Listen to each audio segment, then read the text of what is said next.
Welcome to VolTalk. I'm your host, Justin Crawford, and this week we'll be covering your latest events with UT's homecoming and this year's national election, and insight from two very intelligent UT student guests. Chelsea Nason is a junior YouTube star here at the university, majoring in retail and consumer science with a passion for fashion and beauty. Nathaniel Graham is a senior majoring in neuroscience who's recently found a passion for acclimating students to graduate school life and to begin starting his own organization. Thanks for joining me. You guys doing okay?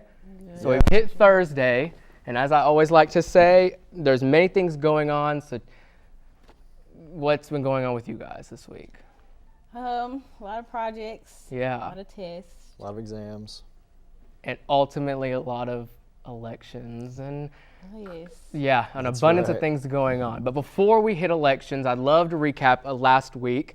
Last week here at the university we had homecoming, and so you have a lot of events like tailgates, and we had a bonfire with SGA, and then finally the game where we won 55-0. That's something I think a lot of us expected, but we were still having our fingers crossed for. Am I right? So you guys were unable to attend the event, but in that nature, what do you guys think about the football team this year? Given the hype that we've kind of given the team and the not so hype we've been in the stadium, what's your take on that?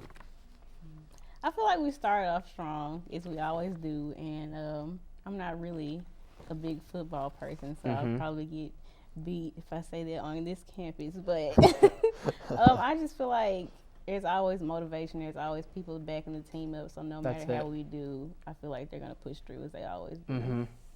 That's right. I think the hype that we get is important to the UT campus, and that's what's going to drive us to be better. I mean, we get better and better. Yeah.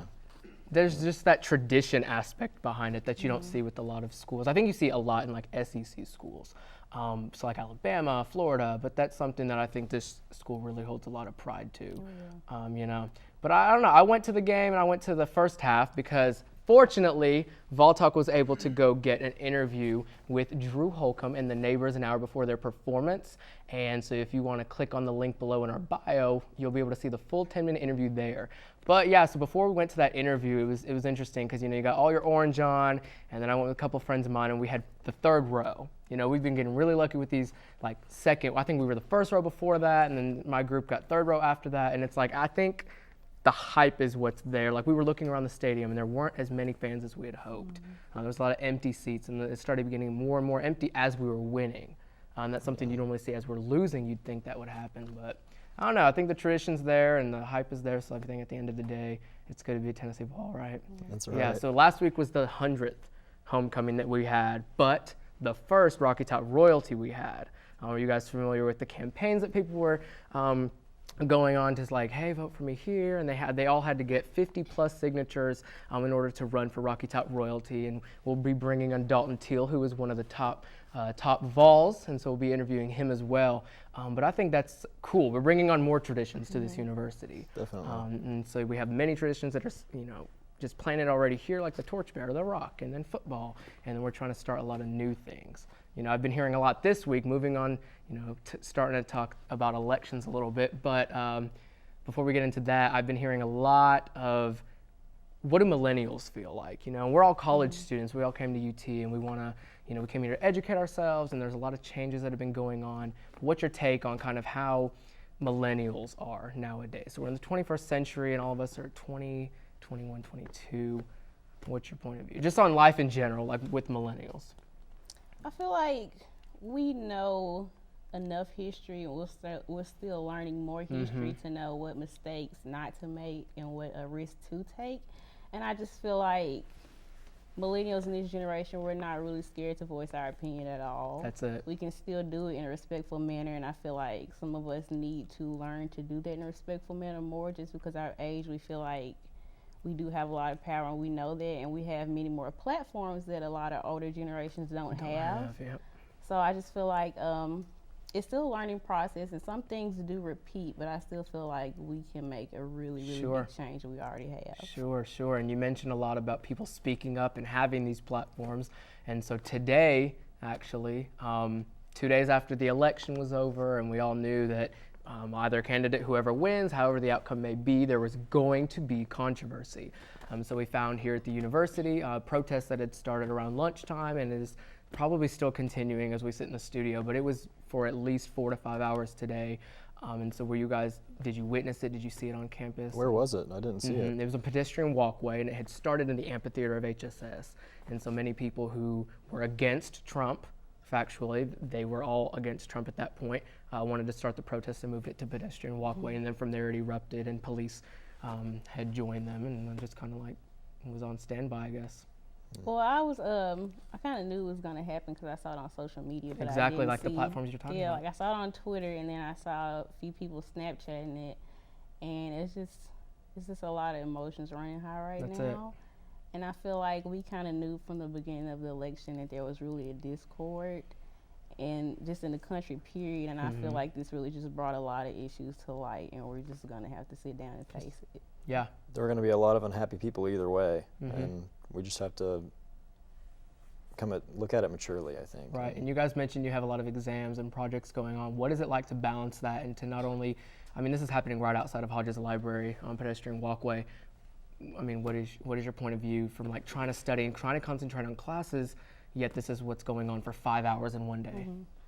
Well, of course, we're students first. Like, it's the main reason why we're here, to get an education. But I feel like just being a student on a college campus in America, how we act and how we just communicate with each other in the community we have here is a reflection of America. Like, eventually we're going to have to go out and we're going to have to interact with people that we don't see on a daily basis. So I think how we handle situations here and grow from them can really just influence the rest of the country. But as well, there's just a balance. You have to really balance. Like, you know you need to study, but you know that this could be your release from just the emotional buildup from the election. So I really just think just a balance in how you feel about it personally. If you know you can't take it and you know what you need to do, then just make sure your priorities are straight. But also make sure that your mindset is in order. So if you know you can't focus on your studies and you have to go protest, and make sure you just do it safely and make sure you get what you need to get done at the end of the day. Sure, Nathaniel.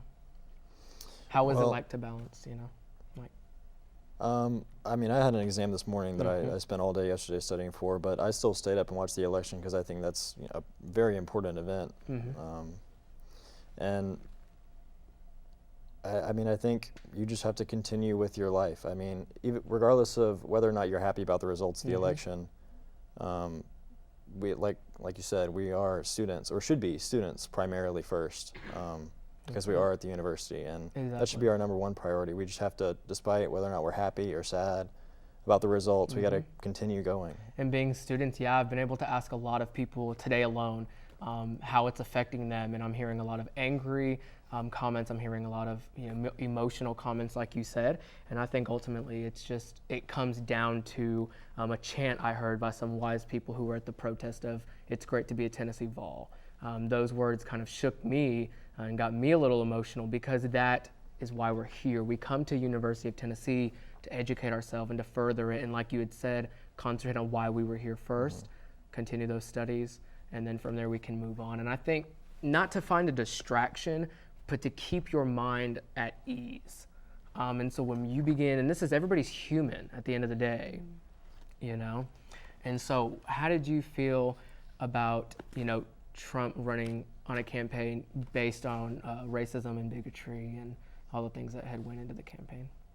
Of course, just being a minority, period, I've informed and I've experienced a history of everything that he stood for, and it's not really shocking to me that a lot of his supporters were very vocal, and I just feel like it just shed a light on America. And whether he won or not, I still feel like it was just a wake-up call to us to really realize what state we're in as a country and how far we really come. And I just feel like the only change that can happen is individually and with our communities first. Sure.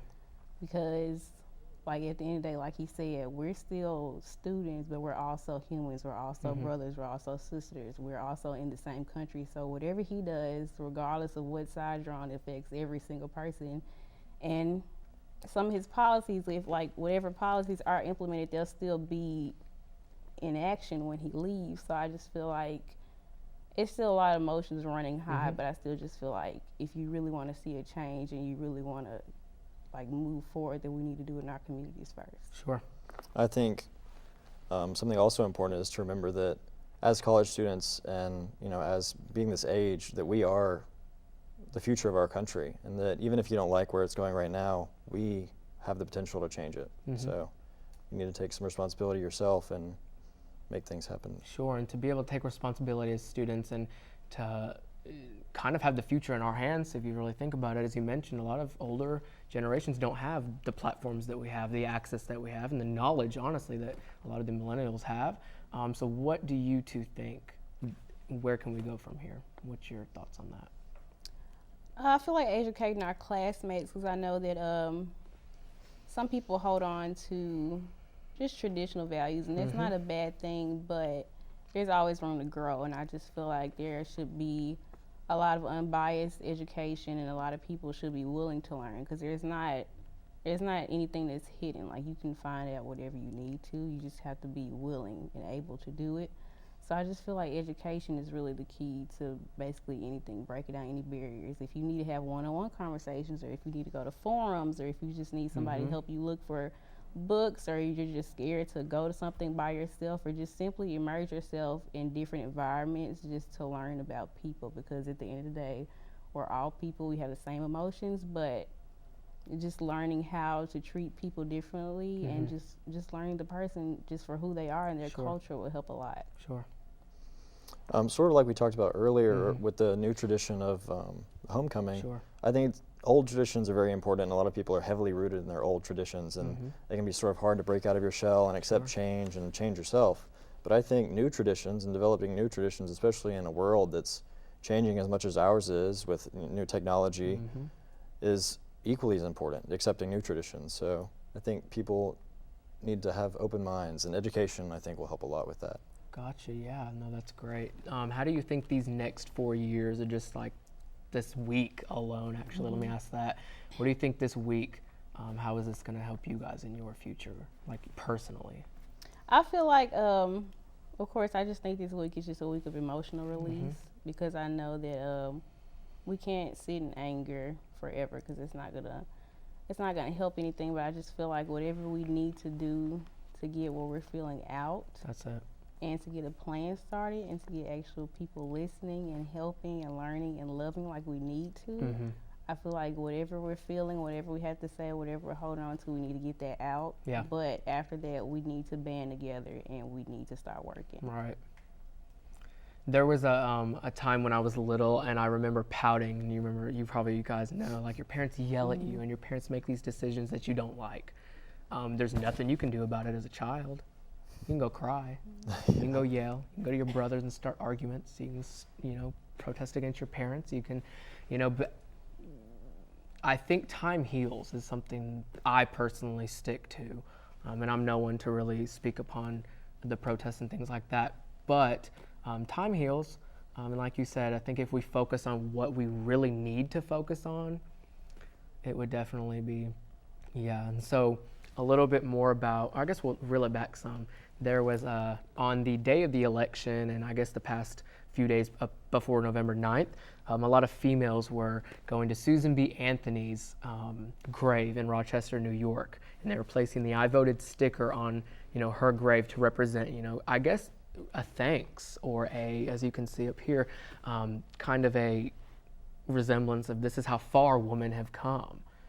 Although we have like many ethnicities that have come a long way, many immigrants and men, and but women have come such a long way to be able to walk into that poll and be able to submit their vote by November 9th and make, however the outcome was. I mean, that's not what we're concentrated on now, but to be able to see something like that, when I saw it online, I was like, wow, there's good things going on, But I think ultimately, it comes down to we are college students here at UT, and I'm glad we're able to sit down, and thanks for coming to talk to us about kind of how this has affected you. But I guess my last question for you guys is definitely, as a neuroscience major senior, as a junior retail consumer science major, you guys are working very hard to get your YouTube channel, or you're wanting to start an organization for grad students. Tell me a little bit more about that.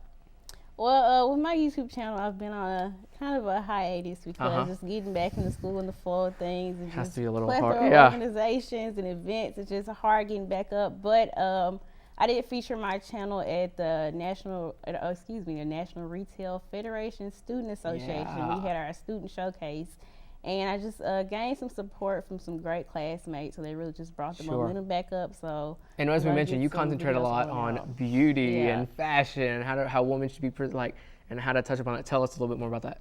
So mainly just my videos are just your common beauty videos, you know, contour and highlight, just the trendy things that people like. But I also just want to make sure that my channel is really authentic, because I know a lot of people, like the beauty community is very flooded right now, and a lot of people are turned off from beauty bloggers because they just feel like, oh, they're just Instagram girls sponsoring stuff, just getting sent things to talk about. But I just really want my channel to be authentic. I want people to know that I make mistakes. Like, I've built this from the ground up, and I'm not scared for suggestions. And I really want it to be a comforting, fun place, especially for young women of color. Great. No, that's awesome. And we'll have that attached in the comments and bio below as well, her YouTube channel, which is at?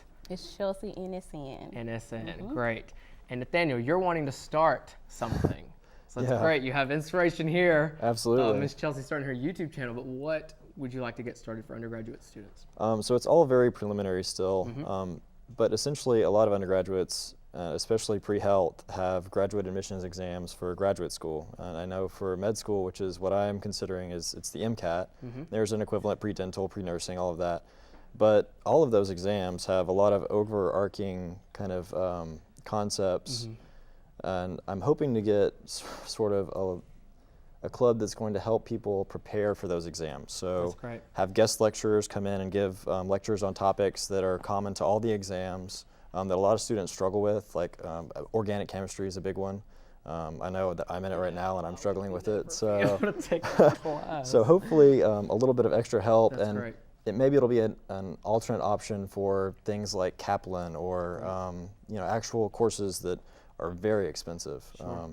And you know, I don't want to pay for that, and I know some people don't even have the means to pay for that. And so I just saw a need, and I really hope that I can help it. Well, if there's anything we can do for you, if you need the 10 students to start it and an advisor, come to us and we'll get started. But thanks again for coming on and sharing your inspiration and knowledge. You guys are very, like I said, very insightful. I'm glad you came on the show.